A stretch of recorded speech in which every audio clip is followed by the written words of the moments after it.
Hi guys, in this video we're going to briefly touch upon the decision to postpone the American version of the Bass Strikes Back tour that was meant to happen this year, but will now be happening next year. But before I continue, I'm going to leave links in the description to check out songs by KREATOR. Now let's continue. So I'm going to leave a link to this article, and in this article it makes reference to Zetro, the frontman of Exodus, being interviewed about all sorts of things, and one of the things he touches upon is the decision to have the Bass Strikes Back tour, the American version, postponed until next year. And looking into it, it kind of makes sense, and the obvious reason is because of the bad luck that is still going around out there. And for those that don't know what bad luck means, just use your imagination. So for example, looking at some of the venues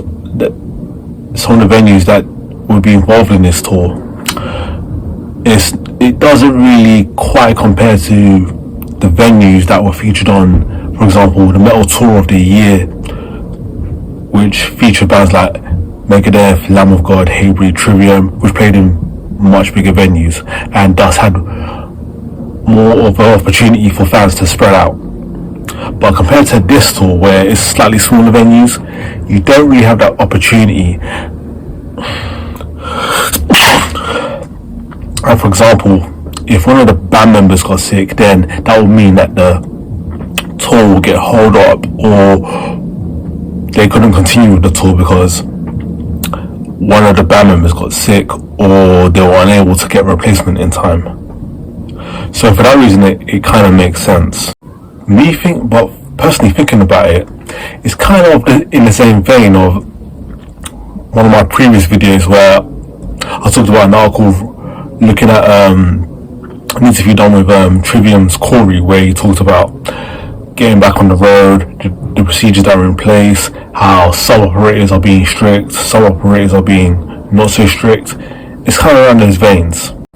But overall, this current case of bad luck that is currently going around eventually is contained, and it can just be consigned to the dustbins of history, and hopefully everybody can get back to doing what they were originally doing when it comes to live shows.